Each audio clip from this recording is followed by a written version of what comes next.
writers, agents, and publishers, for the first time since the Gutenberg Press, find themselves lost in a maze of mystery as technology alters the shape of the publishing industry. Searching for Answers is a group of writers throwing pop culture, writing, and publishing into a crucible of clarity, passion, and humor. This group is the Right Pack.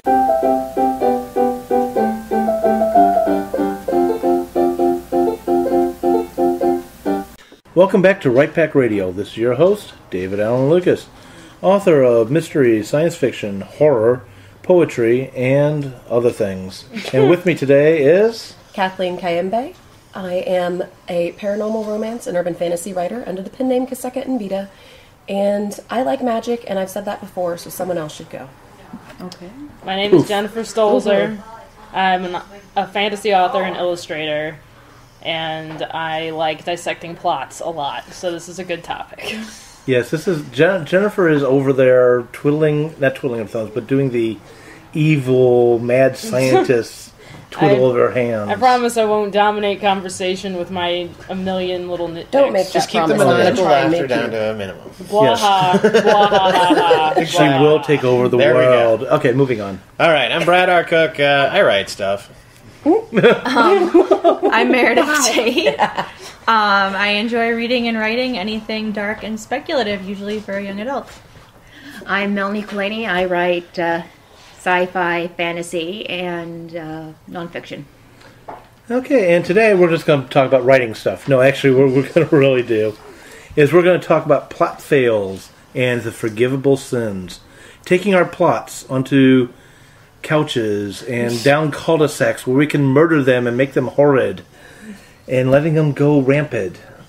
So what actually... Rampant or rancid? Rampant. Rampant. This probably requires an exposition dump. Jennifer, why are we using all these terms? Exposition dump. Wow. Oh yeah, that's one of let's them. not forget about the pitfall here. Nothing like getting a case of the plots. Yes. Please. begin. I don't know how to host this thing. Since I've been Start with your favorite of the plot my favorite problems. of plot problems. My Go favorite from thing there. is giving plot problems names. There you go. I enjoy it. I've been doing it since I was forced to read books in school.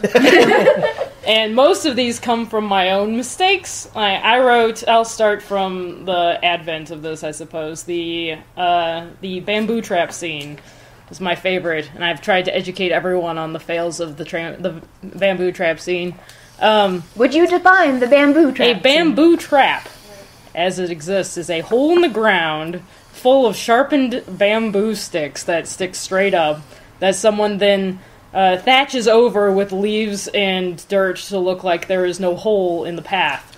Okay, I knew what a bamboo trap was. Trigger warning for our Vietnam vets out there. Yeah. It's important to know the meaning of the word bamboo trap to understand a bamboo trap scene. Yes. Okay. A bamboo trap scene is when your plot is walking pleasantly along a path headed from its original spot to its goal, and then all of a sudden it falls into a bamboo trap, is speared on the spikes and stuck there for an unregistered amount of time until it can crawl its way back out, and then it realizes it's made no progress at all. And you've read about 50-some-odd pages. You've written, you look down at your draft and you realize you spent 30 pages doing absolutely nothing.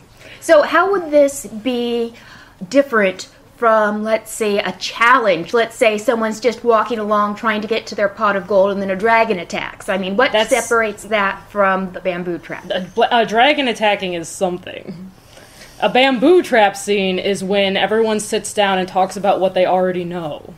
Or when recap. they go visit someone's mother for the only excuse of having no reason to be there. My to favorite talk are the- about what they already know. It's all about retreading or spending a lot of time thinking or something. When you're to go off on a dragon, it's like the dragon attacks and we spend 30 years talking about this dragon and it takes us a big in a loop, that would be a plot cul-de-sac. That's a little tiny adventure that we have that's kind of fused on the side of the street. Yep. And we just did a little circle. The most famous cul-de-sac, in my opinion, is Tom Bombadil.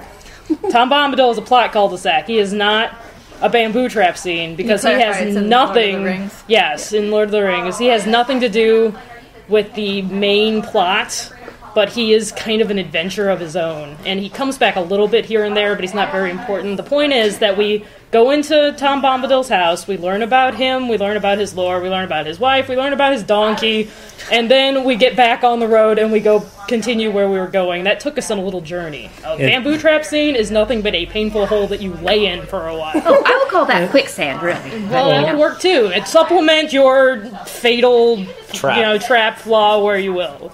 I'm not sure if this shows up so much anymore. Well, yeah, it does show up still a lot in television shows. But what I would call a entire episode of the bamboo trap. That's actually what I was just about to talk about. So go ahead. Is where they have, somewhere in the middle of a season, they've got to do a whole recap episode on everything that's just happened. So it's what, a clip episode? Okay, here. This is most famously done by every Japanese anime ever. So most of them are like 50 episodes long, and then somewhere about 25, 30, you will get an entire episode that is nothing more than the last 25 episodes that you just watched, recapped in tiny little clips or whatever, and then put forward to you. And for no other reason than they just usually while the main character is in jail or in the hospital, in some transition period, a place where no progress is being made. We're all just stuck either on a ship or in a building or in our own mental quagmire where we just have to sit and review everything we already know because we think our audience is stupid and can't remember what was happening. And for those people who didn't come in till like halfway through, I have to say I have seen a plot recap episode done well. It was in Avatar: The Last Airbender, and it was because they didn't strictly recap everything.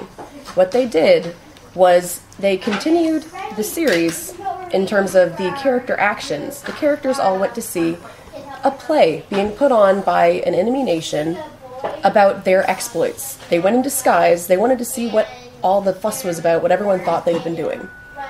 The play had horribly wrong information. And as they're reacting to these things, they get confused between what happened in the play and what the real people think and feel. So that continues some subplots that way, but it's just hilarious. It was a funny episode. It was. It was a plot. It was irrelevant to the plot, so it still counts as being a bamboo trappy episode. But it was done in an amusing way, and it was done at an appropriate point because they really did kind of need to recap 3 years worth of show before the end of it. Is that not something you can do though? Like you can enter into these bamboo traps if you use them well and need them. That's what I would call a forgivable sin. Exactly. But, we've been talking about him. My favorite, though, is the giant plot hole. Yeah. So, just throw that out. Giant plot hole? Giant plot hole. One that's so big you can walk right through it. David, do you have something to add to the previous? Yeah, actually I do. I'll go back to the bamboo trap for a moment. And I'm wondering, in the case of books, forget the whole entire talk about television for a moment. In the case of books, I'm wondering if sometimes that's not written because the author has lost his way on the path. In which case, you need to do another draft and remove. Agreed. I have started many drafts over when I realized that I've fallen into a bamboo trap. Yeah, so there's nothing wrong with writing a bamboo trap. You just shouldn't subject your readers to one. It's a thing that you can use to organize yourself if you want to while you're writing. If your characters need to sit down and say, okay, wait a second, what do we know? And then they refocus themselves, then that's probably a thing those characters actually did, but that's not a thing that your audience needs to read about. Yeah, and just don't do it on a couch. Don't do it on a couch. We'll get to those later. The exposition couch. Going off of what Jen said, I remember reading on an agent who posted a list of writing tips, and one of them was to look at all of your chapters, and each chapter write down 3 ways that the plot moved forward and at least one decision that your main character had to make. And if you can't come up with 3 ways and 1 decision, then you have to look at whether or not you actually need that chapter or whether it's just kind of having the plot hang out. Or that scene or that sequence if you have really short chapters. But it's a really good point. So it'll prevent you from doing that. As long as you're pushing the story forward, that's good. It also keeps your character making decisions, not being acted upon. Keeps them the main character. Active rather than a passive character. Now here's a question. Did D&D open us up to these, cul-de-sac things where you have these little side adventure quests that have nothing to do with the main story, but we love them anyway? And for those of us that might not know what D&D is, that's Dungeons & Dragons. It's a role-playing game. I don't know. Go if find they, a new podcast if you don't know what Dungeons and Dragons Yeah, seriously. I don't know if they pioneered that with Dungeons and Dragons because I can name you some myths that take some. No, but plot it's a huge cul-de-sacs. part of it. So the question is, are we more accepting of them now? Well, Because of them? series really lend itself to plot cul-de-sacs because it's like this. It's a good way Yeah, to get that's a good into a point. series for a first time. TV loves them. I mean, okay, if you want to talk about the ultimate plot cul-de-sacs, let's just look at the Odyssey. Yeah. Okay, that's going back how far? Anyway, Yeah, good point. It's like, well, that was fun. Now let's keep going to what we were doing. All right, let's it's do it. very episodic. That was a year down. Let's move on now. When you're dealing with episodic media, then technically, every other episode could be a cul-de-sac if it doesn't further the plot. Not every, some shows are nothing but episodic things. Star Trek is mostly cul-de-sacs. Well, it's because there's in the seasons that don't have an overarching plot Yes, I development. said mostly, Most not of all. them. Like an episodic TV show like Family Guy. Well, every episode is supposed to be self-contained. Their main characters are not supposed to learn something. South No one is Park. actually supposed to change. Yeah. They reset at the end of every So- episode. This is how that's- they can go for like 10 plus years. Exactly. But we need to make a point that Family Guy is not trying to further a plot. Yeah. Family Guy is designed to be that way, and so I would call that definitely a forgivable sin because it's the entire framework on which I'm the show not is sure built. if that's even a sin in that case. Exactly. It's a sitcom. I mean, I think sitcoms are with the point of view that you should And be to able give- to tune into any random episode and understand what's going on. And to get us Like a back soap to opera. writing, Yeah. When you're writing an episodic series, then you can't say, oh my goodness, this didn't further the development of my main character. If your main character's not supposed to develop because they're a detective, Yeah, because they're Nancy Drew. yeah, they're Nancy Drew, and they're not supposed to learn, big things about themselves. They're supposed to be the one constant in all of the books that make them applicable to be serialized. if you're James Bond and you want to sleep around with a lot of different women that learn better, you're James Bond. Yeah. It sounds like the plot pitfalls we've encountered so far Ha. have been exclusive to series writing. No. necessarily. Oh, you can totally have any of those Let me in a novel. rephrase. They're better. They're more forgivable in a series Yes, than a they're forgivable. standalone novel. Yes. I would never forgive a bamboo trap scene. You fork them things out. Which ones would you guys not forgive? What are Well, some we haven't gone plot- over all of haven't them gone- yet. yeah. But Let's talk about Brad's giant gaping plot hole that Yeah, you there could run you a go. train through. The big black hole plot hole. The Yes. wormhole plot hole. Any giant hole in the plot, and I mean, you can find these when all you over the place. think about it too much and it doesn't make sense, unless you're Douglas Adams, that's pretty unforgivable. Douglas Adams does that on purpose sometimes. Exactly. Exactly. That's knowing what the rule That's is why and breaking it on purpose. That's why he was a god. So, give us some examples of giant. Yeah, Brad, what's your favorite giant plot hole that you would forgive, and your That's what I'm favorite trying to giant think plot of. hole that you won't forgive? Okay, well, giant favorite plot hole that I would forgive is pretty much anything Douglas Adams has written, because he all right. doesn't make Yeah, sense if you okay. think about them too much. All right. We got it. So there's forgivable, We got Yeah. that one. unforgivable.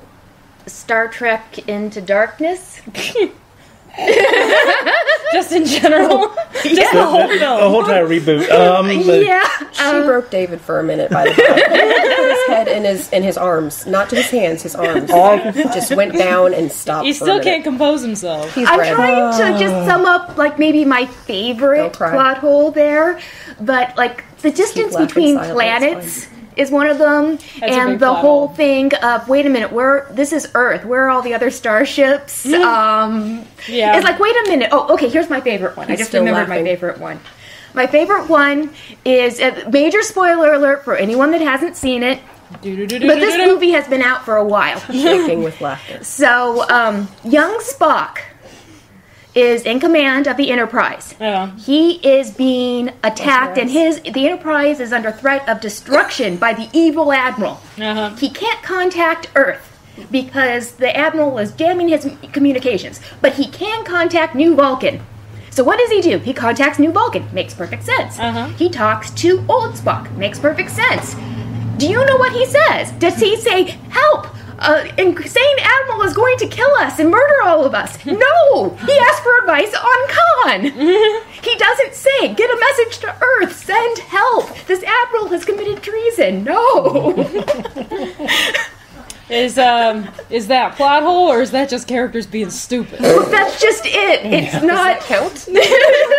Because I don't know if I would say characters being stupid is a plot fail. I would say that is a writing fail. No, unless it is the character. It is out of character. It is out of character. Spock is not supposed to be stupid. Exactly. And He's the no opposite one of on the stupid. Enterprise is supposed to be that stupid. And no one suggests to do anything. But the audience is already that stupid, so they just let it go.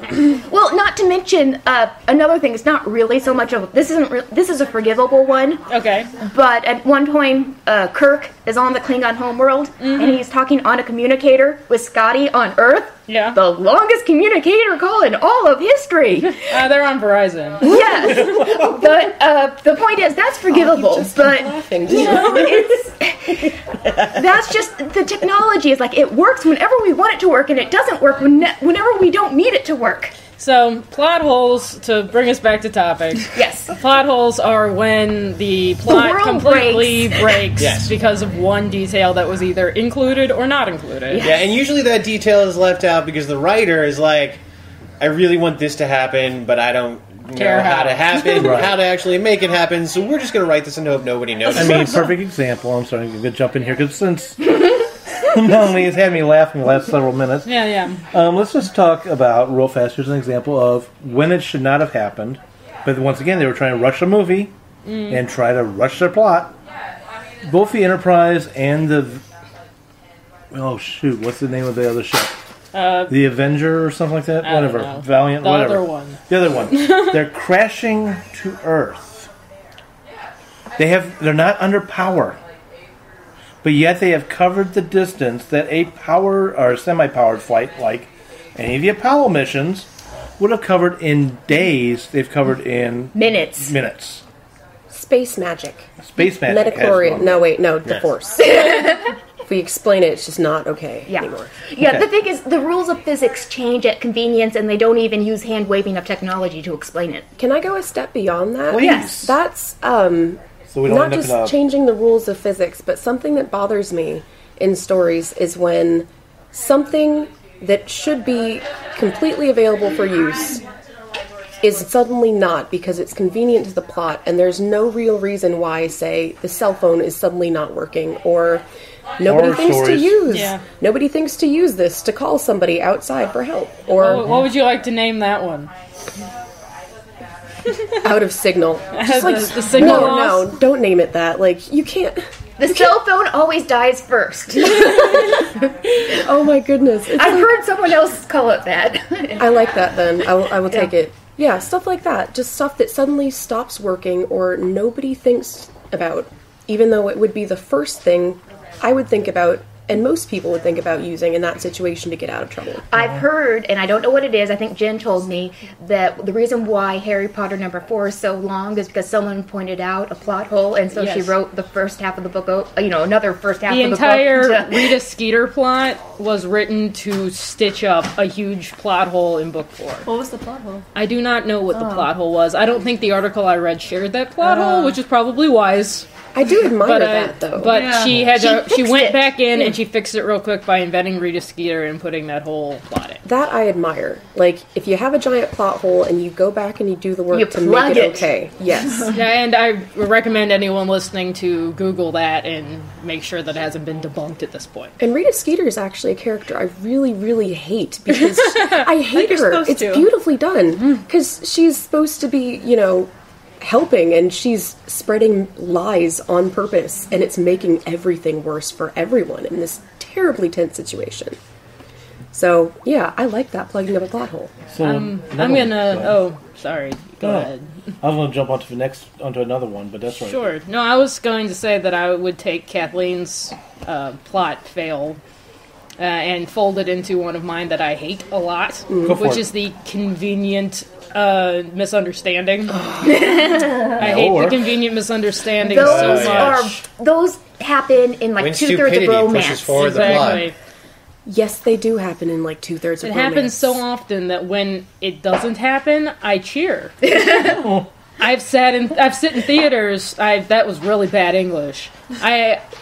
Sitting in theaters, I have witnessed movies set themselves up for the perfect, convenient misunderstanding, and then suddenly someone looks up and says, Actually, I learned this from this person and that, and then I go, yay! And no one knows why. Just out loud. I did that in Maze Runner, actually. I did. They had it set up for, I don't remember what part, but Thomas is sitting there, and it's set up perfect that he should keep the secret to himself. You know, something about the past that's being revealed. And instead he turns to the guy next to him and explains everything he knows. So I'm like, yay! Instead of making, keeping it to yourself for no good reason and conjuring this deep mistrust between people when a simple explanation would solve the whole thing. You gave a simple explanation and now everyone's cool. We're all up to date and we can move on with the plot instead of sitting around and waiting for that to resolve itself. I'm trying to decide if this is a forgivable in this case, but there's one case where these two characters, I'm trying to remember the book, but the hero and the heroine, and they basically keep falling into the same behavior patterns. He keeps hiding information and she keeps messing up his plans because she doesn't know what he was trying to do. I Love Lucy? No, but no, this is a fantasy of something or the other. But the point is, that was a joke anyway. The point is perfect. Yes. But at least they realize that it's a problem and they try and fix it, and it happens again, and they get mad again and they try and fix it. But it's almost a thing in that case. Yeah. I thought of an example. It is a romance that I'm not going to name because I don't want to. Okay. And one of us wrote it, right? No. It was my horrid attempt at I would have smacked one of you if you'd written it. Because it hurt me so much. This couple goes through hell and high water to be together. It's been like 7 years. One of them has to go overseas for a while. So they won't have communication. Not very well. So that happens. They're still together. They're doing everything they can to stay connected, like video calls and everything. The guy comes back home for like a week. He's only going to be stateside for a week. They have a week to be together finally. It's been ages and ages and ages. Stupid misunderstanding. No phone call, no attempt by the one who's been waiting stateside to see this person for like 6 months. No attempt to resolve it or to even talk about it. Have it explained. Anything. Last day of the week. Oh, they have this conversation because the guy who's going back overseas again seeks him out, blocks his ability to leave because he tries, like an idiot, explains it was a stupid misunderstanding. They could have talked it out day one and been done with it. No. Instead, you had the plot for your story. I hate that. Like everything's going great because there's no plot or conflict, and then 15 minutes from the end, if it's a movie, like 10 pages from the end if it's a story or something, it suddenly develops a plot.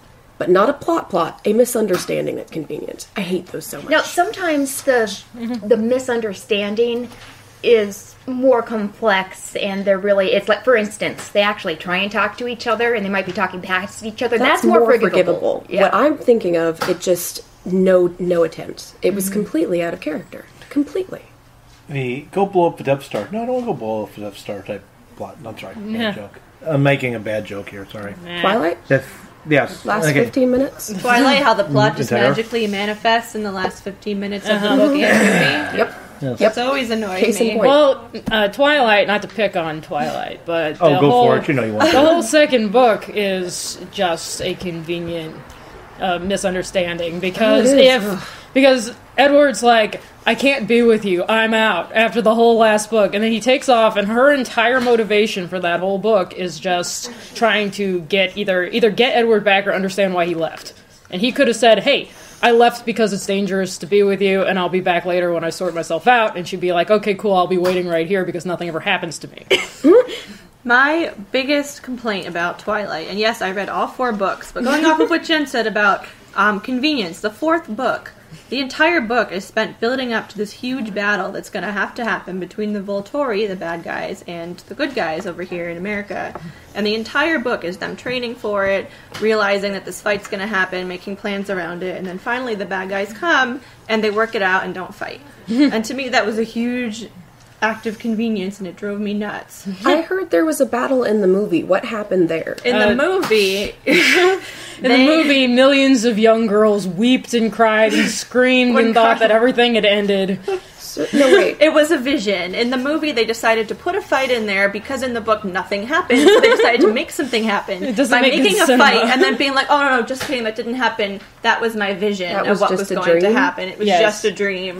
I heard that people were very surprised by that fight scene in the film, but also in the book. Felt emotionally oh, this was all. This had a cost. They weren't, and people were amazed because they weren't prepared to feel emotions. Yeah, and then it was all a dream. Seriously, nothing happened in that entire 500-page book. It was all a dream. That's another plot device. Yeah. Real quick, how many? I know we still haven't gone down all the lists of different problems. No, I brought some. I do want to go over the composition couch or the exposition couch. Sorry. But so far, the ones we've talked about, can anybody think of any what's considered to be classical fiction that's fallen into any of these holes or I did bring traps? up Tolkien. You did bring up Tolkien with his favorite plot cul-de-sac. You got Tolkien. He has plenty of bamboo traps, in my opinion, as well. Like in The Hobbit, when they go to Rivendell and sing for 15 pages. And the only reason that's in there is because he wrote songs and he wanted to put them in his book. Yeah, that's a okay. Classical Jane Austen. She writes a lot. Anything that's a comedy of manners. The whole plot revolves around misunderstandings. Okay. There's a book called Snowflower and the Secret Fan. I will forever remember this book. It's by Lisa C. It's brilliant writing, brilliant. But the final conflict, the climactic conflict, is a convenient misunderstanding, where no attempt to find out what happened is made until a death scene. I cannot explain my rage because it was so good, and then that happened, and it was so off. And that kept you from forgiving it was because you had expected more from the book that you'd read so far? Oh, she was clearly capable. She was brilliant writer. It was such a shock to see something. Some of Shakespeare revolves around that. Shakespeare does it well. Yes, he does it well. Beatrice and Benedict. Much Ado About Nothing. Yes. Brilliant. And that implies what it's about. But I thought of another book. It's not classical. It's Peony in Love. And the main character dies pretty early on in the story, and she's a ghost through a lot of the story. But the whole reason she more or less starves herself to death is because she doesn't think she's going to marry her love, and it's not really selling anything very much to know that the person that she was arranged to marry was the guy that she was in love with, and she didn't know it. Oh, bitter irony. Yes. And all she had to do was open her eyes. Literally. At one point, her father gives her an opportunity to see her fiancé, and she closes her eyes instead of seeing him. I mean, it's just... So, going on, what you were talking about, the composite of the exposition couch. David can't talk today. All right, we'll move on to another of my favorites. This is a pretty recent addition to my list of named plot failings and conveniences. Over summer, I read a book, and I'm not gonna say this is the first time or the only time that this has ever happened in stories. I'm just gonna pick on you, poor Christy Cook, author of the Haven series, for giving me the name of this specific problem. Similar to the bamboo trap and the plot cul-de-sac is what I'm going to call the exposition couch. The exposition couch in Haven, the main character, she has the spooky paranormal boyfriend, and he brings her to his penthouse. And they sit down on this plush couch in his penthouse, and she turns to him and says, "So tell me about your race." And they talk for 2 chapters about lore on that couch, and they never move from that couch. So then later in the book, we go do some stuff. We come back to his penthouse, and I'm crossing my fingers, and I say, "Please don't sit on the couch." Please don't sit on the couch. They sit down on the couch, and she says, "So tell me about this." And then they talk for 2 chapters about lore, and it became the exposition couch, because that's where exposition happened. It's different from getting a case of the plots, which is, I'll also explain. Or backstory barf. Yeah, exactly. Having a case of the plots is an illness that a character suddenly succumbs to, where he's possessed with the need to vomit backstory all over another character who usually already knows it. So, if your poor character, here's an example. I've been reading the Skullduggery Pleasant series. I mentioned them before. I love the book series. It has its failings here and there. This is one of them. At the end of the previous book, this is in the middle, a big event happens that develops the character of one of our regulars. So, young man breaks up with his girlfriend, knows that our regular character has had, in the huge summation of the last book, had romance problems where now he can't be with the woman he loves anymore. So this guy walks into our regular's office and says, "So remember in the last book when you couldn't be with your loved one anymore?" And our regular character looks up and says, "Why are you telling me this?" That would be exposition barf. That would be backstory barf. It's like you just want to hand the guy a napkin and say, "Feel better now?" Because he just had to get it all out. And I'm using an illness analogy here because honestly it's like some sort of a brain fever. As okay, I'm just picturing The Exorcist. I would not be surprised if the backstory barf was pea soup colored. And you could just, it's just dripping off of people, just spewing about the room. Because who would walk into somewhere and tell people what they already know? Especially if it's like emotionally troubling to them. And it's both of those, both the exposition couch scene where we all sit down and learn something, or the plot illness scene where we tell each other stuff that we should already know. So you remember when we were in high school? When we met? That was great times. I know, thanks, I was there. Both these they're writing cop-outs, trying to get lore and backstory into places that they don't belong. And it feels wrong, and it feels gimmicky, and it feels tropey. Also known as the info dumping. Also known as info dumping. It's a general info dumping illness tree. I really don't know if I'm quoting Stephen King or if I'm quoting Elmore Leonard. Because both have, Mr. Leonard has passed away, so I'm putting him in the past tense. Great advice on writing, and one of them said that when it sounds like he doesn't write what sounds like writing, and so that's what exactly cuts out all the parts that sound like writing. Right. It's Elmore Leonard. Elmore Leonard. Thank you. Delete all the words no one wants to read. That too. So, do you have any other terms? Well, if no one wants to discuss about having backstory issues, but I guess we've probably covered that in another episode. I don't know if I can eloquently state the barfing up as much as backstory barfing as much as you have. Do enjoy imagining any character you read in a book from here on out who starts doing that, getting that little cross-eyed expression and just vomiting all over someone else's shoes. Now, how is backstory? Sorry, that was the backstory. How is backstory barf distinct from a case of the plots? That's the same thing. It's the same thing. You get a case of the plots, and it causes you to barf backstory. Yeah. And I'm sorry to say this, I'm going to pick on a very, very good writer. Down into your giant plot. But she is known to do it, and that's Anne Rice. A lot of backstory. It's like, and a favorite target of this table, the Star Wars prequels. Yes. The Star Wars prequels is not known for its writing, which is probably its greatest failing in my opinion, but it is very, all three of them are just full of characters who either sit on a couch and talk, or walk down a hall and talk, or stop walking and talk. And it's... We're going to go plot holes. We can take... It's the writing in the prequels is not top-notch. Yeah, Lane, yes. How, if you're writing a series or something sequential and you're not on the first one anymore, how do you give the reader the information they need from previous books, just in case they have not read them, without going into all of these info dump case of the plot situations? Or down a cul-de-sac or anything else. Yeah. I'm actually reading a very good example of that one right now. I've picked up Anne McCaffrey for the first time in my life. I started reading the Harper Hall series to start with, and I'm on number 2.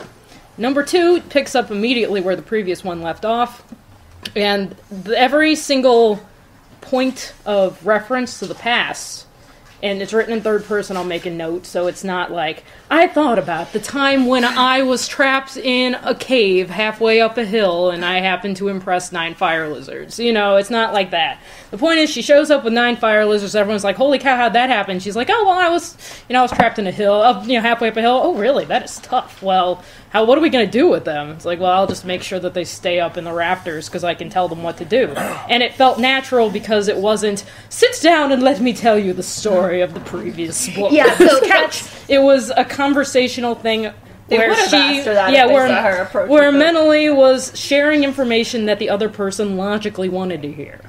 And how, she didn't stop and say, oh, I impressed 9 fire lizards. Also, this is my father, and this is my mother, and this is how I left home, and this is why I have injured feet, and this is how I got to the where in the last episode, and by the way, I'm now the Master Harper's apprentice. And, the other person goes, oh, okay, and then wipes the plot off their face. Yeah, another thing that I find works surprisingly well, in fact, sometimes when I'm writing, I write the last chapter, then the next to last chapter, and I write backwards. Oh, wow. And this is a very early draft, mind you. But the point is, by the time you've done all that, and then you read it forwards, it's amazing how many of the little pieces are already there. And it's like, you just give what you need to understand so people aren't completely lost. They don't need to know the backstory. At least they don't need to know the backstory right away. Probably one of the best novels, actually, that's not true. Novellas. It handles backstory and handles the plot really well. Now, it's not a series, so it didn't deal with what you just talked about. Uh-huh. But is Ethan Frome. Ethan Frome, if you really look at it, the symbolism is there throughout the entire story. The characters are there, and it's like an onion. A really well done, created onion, which is as you peel each layer back, you're learning more and more about the characters without having the plots fall on your face. Uh-huh.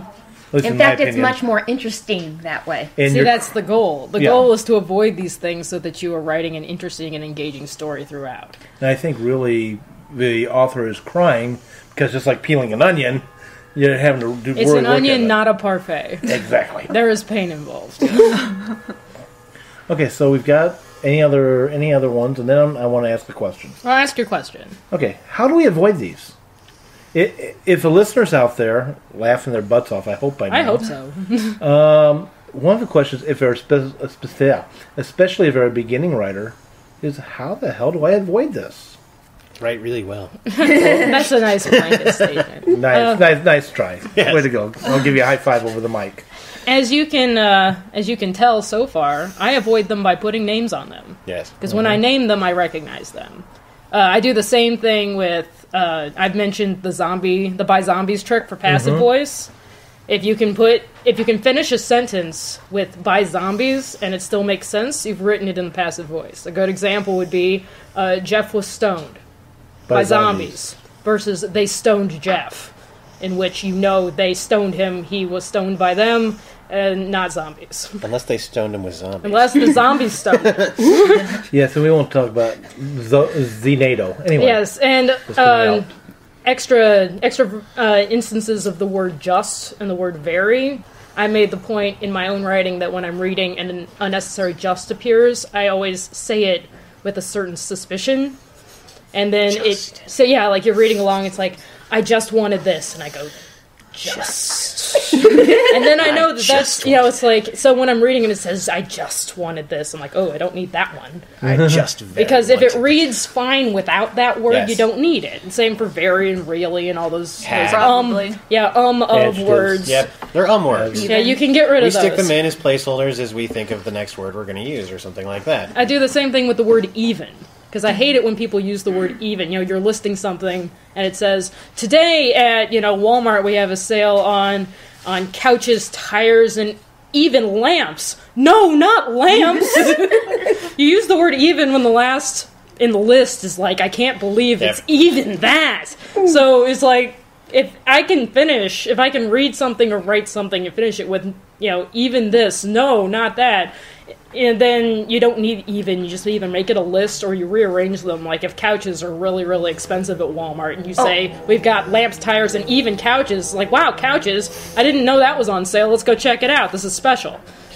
See, I would say you've hit on exactly kind of the right point. Mm-hmm. Check it, listen to it, read it over, read it out loud, because that's a beautiful way of hearing it. Mm-hmm. If it doesn't need to be there, get rid of it. Yeah, Or somebody loves you, And that they goes don't for read all. it. Well, you can, but if they don't know about all the plot holes and all the plot, problems, they might miss all that stuff. No, but for you, read it out loud. No, I said have someone else read it out loud. Oh, to you. Exactly. If that's they love creepy. you. If they love you. Yeah, okay, well, there's two things. The first easy one is cut out all the exposition. Then give it to someone and see if they can follow it and understand it, because it's surprising. For instance, if you're having a conversation and one person just hears one side of the conversation, the reader can fill in the other side of the conversation a lot of the time. Without the person on the phone going, "Oh, really? That?" and repeating what the person is saying, because that's like classic Metal Gear, right? Exactly. You mean that's not classic? No, I was just kidding. I was going to repeat the last thing you said. But By the way, Metal Gear, I'm referring to Metal Gear Solid with Solid Snake as the main character. It's a video game, and they're all kinds he's of known for repeating the last Yes. two words of everyone's sentences with a quizzical expression, specifically when talking about Metal Gears, which are like giant mobile nuclear launch pads. So someone says, they called it Metal Gear, and he goes, Metal Gear. So when you Metal Gear something, that would be you repeating the last line of the last person's sentence with a question for more information. But I also have a suggestion for a book. It might be a bit hard to find, but it's called Plotto, the Master Book of All Plots by William Wallace Cook. And this is kind of like it's a manual to help you construct plots. Mm-hmm. And I've heard reviews on it on Amazon that says, yeah, it really helps if you're good at math to do this. But William Wallace Cook was a pulp fiction writer, and he wrote something like 50 books a year. He was incredibly prolific. Thank you. And he came up with plots very fast, and frankly, they were formulaic. But the point is, this can get you started, and it can give you the elements of the plots, and you can build from there. Hey, plot formulas can keep you from making some of these mistakes. Yeah. But, okay, to give you some answers on how to get rid of these things. So, info dumping, it's a problem. It's a really big problem for a lot of amateur writers or first-time writers. Get rid of it. Give it to a character. See if you can incorporate it not in Chapter 1, maybe in Chapter 10 or Chapter 15. Make it something else. For giant plot holes, that just requires a lot more thought. Or so a good beta reader. think about how the scene's actually unfolding. What's the motivation? Think about how your character would no look and one's feel. mentioned this yet, and I can't pronounce it, so could someone please pronounce... Deus Ex Machina? Thank you, yes! Yes. That's... would you like me to write it phonetically out for you? somehow I can't pronounce it, even though I can see it, but that's another thing we haven't discussed problem, but that's when God, or the story equivalent, it doesn't actually literally have to be God, comes in at the end and solves the problem. Indiana Jones and the Raiders of the Lost Ark. Yes. You know, if Which you would match actually on work. anything, that's without Indiana Jones, that movie doesn't change. No. That from The Big Bang Theory? That partially, that was kind of crazy. And actually, I was just reading one today where had they not interfered, Hitler would have been there when they opened it up, and Hitler's face would have melted off. So actually, Indy Saved Hitler. But then Hitler would be our main character, and it'd be a very different movie. It would. It would. And instead, we just got him signing an autograph for Indy. Yeah, and then, I've seen it. It's done in a lot of. I think that comes from plays on Greeks, where the Greek gods actually come in and save the day. But They would be suspended from the wiring, the machine. But it's when gods come in is when any outside force that really isn't a major character beforehand comes in and saves the day in a nick of time. It's a miraculous save. Right, like the cavalry arriving in time. Yeah, unless it was hinted that the cavalry were supposed to be on their way. All through the book. Yeah, then, well, even a couple scenes prior, if before we started the final battle, they said, if we could stick it out until the cavalry arrives. Great example is when Gandalf comes back in Two Towers. It's like, I will be back by sunrise on, what was the 5th day, I believe? And then it's like sunrise on the 5th day, and then he arrives, and we're like, yes, that you could technically call that a Deus Ex Machina, but I don't think it is. I'm willing to forgive it It's anyway. planned because they actually go through day by day, and at that point you kind of forget about the fact that they're coming, and then all of a sudden you're like, oh my god, it's been 5 days, woohoo! If he had come back early and saved everyone, then yes, that would have been... Yeah. Which I was just going to say is that I think we've discussed this before, which is that coincidence should get your character into trouble, but should never get your character out of trouble. Absolutely. Agreed. Very good point. Unless you have an improbability drive.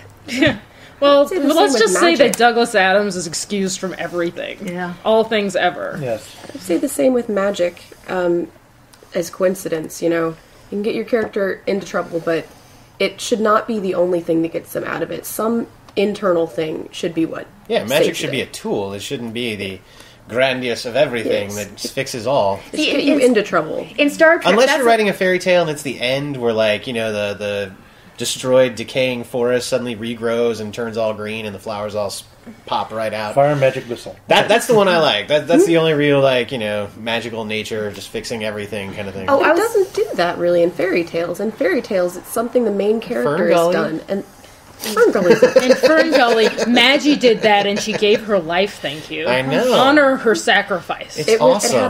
price. The magic came at a high price. Magic should always come at a high price. But the thing is, In our world now, it's got a threefold return. Yeah. in Star Trek, any episode with Q, that's technically... Q was handled very well in Yes, Star he's Trek, handled because well. he could have He's the easily trickster. become a problem. Yes, because but he can do anything. They follow But the because- convention. Q gets them into trouble, They get and then themselves Picard gets them out of trouble. Most of the time. out. Except for the Borg, technically, and yet, Or Riker. I Riker, mean, right. there was that one episode where he got offered Q. yes. I love you. Yeah, Q was well done. So, okay, with that, is there any last... Which is another giant plot hole, because who turns down God power? A smart person. Logical people. I don't want to be God. Come on, who would not be a Q? Riker would so be a Q, he'd be Have like, you seen the red oh, tape? I'm going to go back to being number 2 on the ship because I had all these godly powers, and little Crusher was Harry like, Potter "Ooh." turns down the Elder Wand in the end. Absolute Yeah, I know. pleasure. You're supposed to turn down all the Power great power. corrupts. Absolute power corrupts. Also, Absolutely. what is our example of what it's like to be a Q so far? I mean, I feel They like seem they have to pretty do Gordon Burnson and Q. They've got to do so much paperwork. They got to answer to like 30 people. It sounds like a pain in the butt. So you graduated to godlike bureaucracy? Yeah, Yes. exactly. All right, I think a good way to a conclude. horrible case in the Mondays. We did a whole bunch of fails. We talked about a couple ways that we forgive them. Let's talk about some of your favorite forgivable sins real quick. Like, what's a trope that you really like that is either overused or a situation in which something was overused and you liked it? Is there anything that comes to mind? Real quick, throwing out one of my favorites in Star Wars. So you have Luke Skywalker, he's on Bespin, he just finds out, oh my god, that scary dude is my dad. You know, I'm horrible, my hand just got chopped off. Oh, it sucks. And then he plummets. Okay, now, the reality is, why doesn't Darth Vader just catch him with the Force and pull him back up and then take him off? Mm-hmm. But the reality is that I way prefer the gigantic fall leading into the weird tube. I don't know how that happened either. He just magically goes whoop and slides into this tube. And he's conveniently And on then the he- outside if where you you really get picked watch it up by his closely, friends. If you really watch it closely, he actually moves over a little bit to make sure he gets it. Yeah, so there's all that weirdness, and then he's sitting there hanging underneath, and you get that cool image of him hanging. Yeah, I love the way that progressed. So I'm willing to forgive some of that. So I'm willing to forgive characters not doing what they probably should have done in order for kick-ass plot points. So you're willing to forget small potholes. Totally, it's the giant ones that I can walk through that I have issues with. If the payoff is good. If it feels like you just ran over a pothole, you're fine. If you can drive your car through it, that's another issue. Yeah, if it falls in. Exactly. Although I enjoy dissecting movies with giant potholes, so sometimes there's some entertainment I value like picking there. them apart as well. Yeah. All right, any other examples of forgivable sins? Yes. Okay, go for it, please. 'Cause I'm thinking here and I can't come up with anything. Well, I thought of a film one, but I know there are book ones that I absolutely love. So I'm going to do the film one for now because it is a self-aware plot hole. Like, not plot hole, forgivable sin.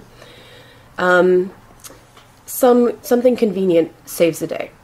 Emperor's New Groove. It is a cartoon, and at the end, a trampoline happens to be where a character is going to fall off of a high ledge, and another character opens a portal, like a portal, and accidentally smashes the bad guy, so the good guys can get what they were looking for that the bad guy had.